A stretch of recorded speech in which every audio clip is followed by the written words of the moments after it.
Hello everyone, welcome to Dimension Quest. I recently completed a 4-part series on CyberPanel that took you from a freshly deployed Ubuntu 2004 VPS at RackNerd to an SSL secured email service and WordPress installation. In the third part of the series, we saw that CyberPanel has Rainloop webmail client built in and running at /Rainloop on port 8090 with your CyberPanel admin page. In the fourth part of the series, I stepped you through the process of getting rid of the need to use port 8090 to access CyberPanel and Rainloop.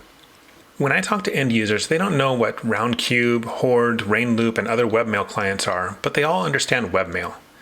As I finished up that 4-part series, I thought it would be beneficial to explore the options of accessing Rainloop from alternative URLs, such as a fully qualified domain name, FQDN, like webmail.example.com, as well as a user-friendly subdirectory of an existing domain like example.com/webmail. I've seen such requests asked in the communities dating back a few years, so it appears to be a common request. This video will step you through the process of getting each of those examples set up. Please do note that the steps outlined here assume you have completed part 4 of my series so that you are able to access CyberPanel without specifying port 8090. This is important because that video created an external processor that will be used as part of the redirect rule used in both use cases I just spoke about. Let's get started. Okay, once you've gotten logged into your CyberPanel admin page, you'll need to go in and create a new website. Click on Create Website, select Package. I haven't set up any packages, so I'll just select Default here. I'll select Admin. And for the domain name, let's make this one our webmail.domain. So in my case, that would be webmail.mylab.page. Now for the PHP version, you can just put whatever the latest version is at the time of your installation. For additional features, you do want to make sure that you specify SSL, because you do want to have an SSL certificate when you access webmail.yourdomain. And then you click on Create Website. I'm not going to click the Create button here because I've already created that site prior to recording this video. So if we click on List Website, we can see that I have webmail.mylab.page. All right, so this will be our dedicated, fully qualified domain name to access webmail. This is where we, as the administrators and owners of the domain, will access webmail, as well as any of our clients that wish to access webmail on their domains. Now, if we click on Manage here, we do have another step that we need to get taken care of, and that is down here under Rewrite Rules. Now you need to make sure that you have all 3 of these lines here. Now the first line makes sure that the rewrite engine is turned on. The second line checks the condition of the URL that's being accessed.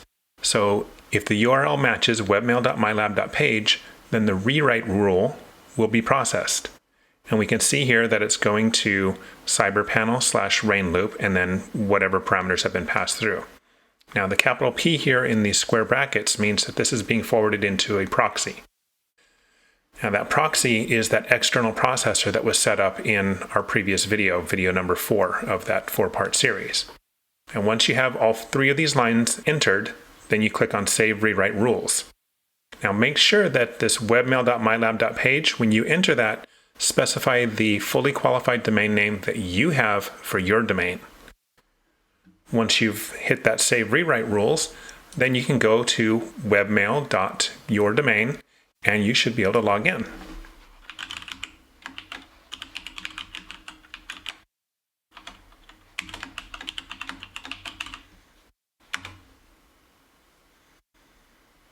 There we go, we've logged into our webmail. Now what if we want to do something like one of our subdomains .yourdomain/webmail? How do we go about doing that? Well, that's just as easy. Go back into your websites, list the websites, go to the subdomain that you want to work with. That's in my case, that'll be dimensionquest.mylab.page, and click on Manage. Now, scroll down until you have your file manager here. We can see that we've got the file manager. Your public HTML is the folder that holds all of the documents for display at your URL. So let's go in there. And we want a subdirectory called webmail. We've created that here. Inside that subdirectory, you need to create a file called htaccess. Make sure that it has this period in front of it. So .htaccess. This is a special file for the web server that gives it some extra rules when it processes any access to the folder. Now click on the edit icon there up at the top of the screen, and when this HTML editor comes up, this time we only need to have 2 lines here. Number 1, we have the rewrite engine getting turned on, and number 2, we have the rewrite rule say that basically anything that gets accessed at this URL, this subdirectory, this folder, is going to be proxied, remember that square bracket P, to our external processor for rain loop. Once you hit Save Changes, then your subdomain will have that webmail subdirectory working and showing your rain loop here. So let's verify that we can log into this one.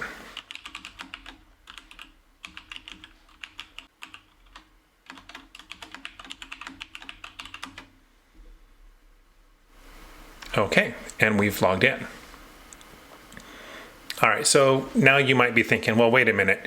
You've done just webmail.yourdomain and you've done a different subdomain with a subdirectory. How about a client page, like one of the other domains that's not part of our main installation?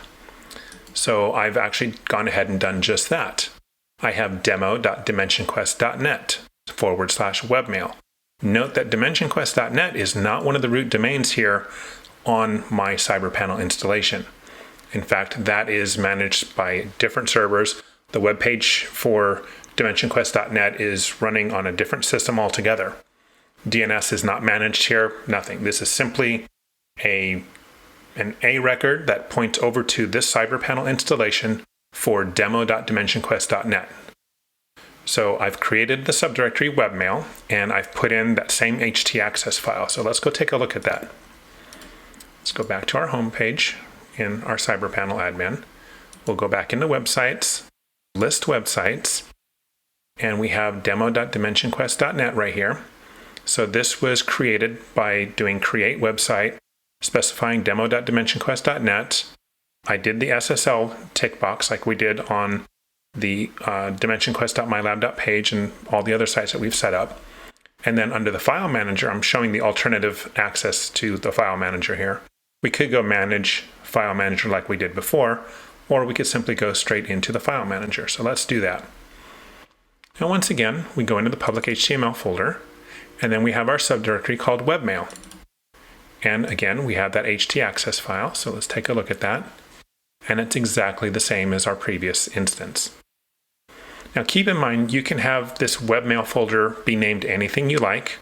It could be mail, it could be communication, whatever you like. Webmail is just a somewhat universal English term for web-based access to email. And there we have it. Let's make sure that we can actually log in to demo.dimensionquest.net/webmail.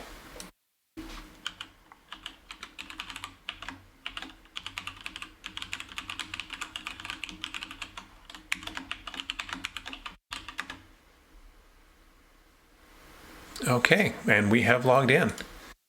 And just for kicks, let's go ahead and send an email to our admin.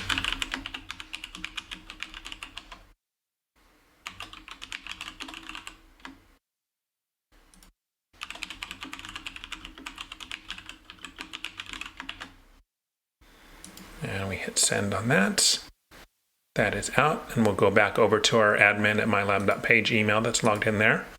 Hit a refresh on that email. And there we go. Okay, so that wraps this short tutorial up.